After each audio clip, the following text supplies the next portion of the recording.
নমস্কার, আশা করি সবাই ভালোই আছেন। সুমতি কিচেন উইথ ব্লগ থেকে সবাইকে স্বাগত।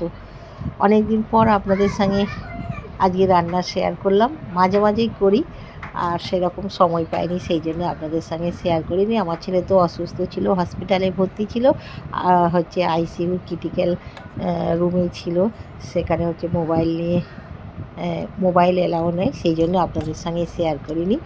বাড়ি আসতে তারপরে আপনাদের সঙ্গে শেয়ার করছি, কিন্তু সেই রকম সময় পাইনি, তাকে দেখাশোনা করতে হচ্ছে। আর আজকে একটা সাধারণ নর্মাল রেসিপি আপনাদের সঙ্গে শেয়ার করলাম। আশা করি প্রথম থেকে শেষ পর্যন্ত দেখবেন। ভালো লাগলে চ্যানেলটিকে সাবস্ক্রাইব করবেন, লাইক করবেন, শেয়ার করবেন, কমেন্ট করে জানাবেন কেমন হয়েছে। এখানে হচ্ছে ঝিঙে নিয়েছি। ঝিঙেটা দেখতে বড় লাগছে বা একটু হয়তো শক্ত হতে পারে দানাগুলো, কিন্তু তা নয়। একটা কেটেছিলাম, সেটা ভালোই ছিল, নরম ঝিঙে। আর এইটা নরম ঝিঙে দিয়ে এই তরকারিটা ভালো লাগবে। খোসাগুলোকে ছাড়িয়ে নিলাম, নিয়ে কেটে নিচ্ছি। দু টুকরো করে নিলাম, একটু বড় বড় করে পিস করব, খেতে ভালো লাগবে। একদিন করেছিলাম, ভালোই লেগেছিল। আজকে আবার আপনাদের সঙ্গে শেয়ার করলাম। ঝিঙে কেটে নিলাম, ডাঁটা কাটছি। এটা সবজি দিয়েই হয়। এই রান্নাটা অনেক দিন আগেই করেছিলাম, আপনাদের সঙ্গে শেয়ার করিনি, আজকে আপনাদের সঙ্গে শেয়ার করছি। ডাঁটা কাটা হয়ে গেছে, এবার বেগুন কেটে নিলাম। বেগুনটা একটাও পোকা নেই, খুবই সুন্দর বেগুন। আলুর খোসাটাকে ছাড়িয়ে নিলাম, একটু পাতলা পাতলা করে আলুটাকে কাটবো। এবার সবজিগুলোকে সব ধুয়ে নেব। আর এখানে ছোলার ডাল ভিজিয়ে রেখেছি।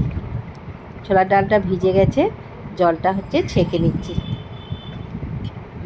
মিক্সার বাটিতে ছোলার ডাল দিয়েছি, আর কাঁচা লঙ্কা 4টে আর অল্প আদা দিলাম, দিয়ে মিক্সারে একটুখানি বেটে নেব।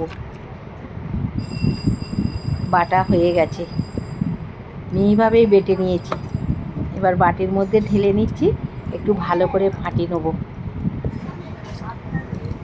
কালো জিরে আর শুকনো লঙ্কা কড়াতে ফোড়ন দিলাম, একটু আদা বাটা দিলাম, একটু লবণ দিলাম, তেল ছিটকাচ্ছিল। দিয়ে এবার একটুখানি আদাটাকে কাঁচা গন্ধ যাওয়া পর্যন্ত একটু ভেজে নেব। আর সবজিগুলো এবার দিয়ে দিচ্ছি। ডাঁটা, সজনা ডাঁটা, আলু, বেগুন দিয়ে দিলাম, ঝিঙে দিয়ে দিয়েছি, আর একটু হলুদ দিয়ে নেড়ে নিচ্ছি। ভালো করে নেড়ে নিয়েছি। এবার জল ঢেলে দিলাম, ঢাকা দিয়ে দিচ্ছি। ঢাকাটা দিয়ে দিলাম। এবার ডালটাকে ভালো করে ফাটিয়ে নেবো, লবণ দিলাম। বড়াগুলোকে তো ভাজবো না, কাঁচা তো করবো, সে একটু শক্ত হবে, সেই জন্য ফাটিয়ে নিতে হবে। কালো জিরে, লবণ আর হলুদ দিয়ে ভালো করে ফাটিয়ে নিচ্ছি। ভালো ফাটানো হলে বড়াগুলো নরম হবে আর খেতেও ভালো লাগবে। আর ফাটানো যদি কম হয়, বড়াগুলো একটু শক্ত হবে। আর 4টে কাঁচা লঙ্কা দিয়ে দিলাম। ঝাল লঙ্কার গুঁড়ো দেবো না, কাঁচা লঙ্কা দিয়েই করবো। আর সবজিগুলো সেদ্ধ হয়ে এসেছে, হাফ সেদ্ধ হয়েছে। আর যে ডাল বাটাটা ফাটিয়ে রেখেছিলাম, ছোটো ছোটো করে বড়া করে দিয়ে দিলাম, দিয়ে ঢাকা দিয়ে দিলাম।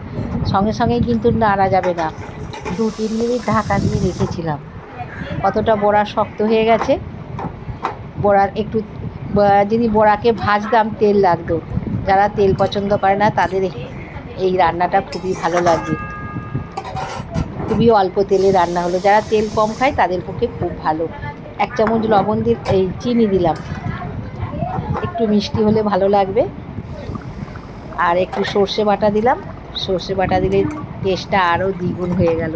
এই তরকারিতে একটু টেস্টের জন্যে সর্ষে বাটা আর কাঁচা সর্ষের তেল, ওপর দিয়ে কাঁচা সর্ষের তেল দিয়ে দিলাম, টেস্টটা আরও দ্বিগুণ হয়ে গেল। একটু ঢাকা দিয়ে দিলাম, ফুটিয়ে নিলাম একটুখানি। এবার নামিয়ে নিচ্ছি। হয়ে গেল ছোলার ডালের বড়া দিয়ে সবজির তরকারি। অল্প সময়ের মধ্যে হয়ে গেল। যাদের সময় হাতে কম, তারা বড়াটা না ভেজে আমার মতন করে করবেন, ভালো হবে। আর তেল কম লাগলো, যারা তেল তো পছন্দ করে তাদের পক্ষে আরও ভালো। এখানে ঢেলে নিয়েছি। আশা করি আপনারা প্রথম থেকে শেষ পর্যন্ত দেখলেন। বড়াগুলো খুবই শক্ত হয়েছে। আবার কোনো একটা নতুন রেসিপি নিয়ে দেখা হবে। ততক্ষণে আপনারা সুস্থ থাকবেন, ভালো থাকবেন, আর অবশ্যই কিন্তু আমার পাশে থাকবেন। নমস্কার।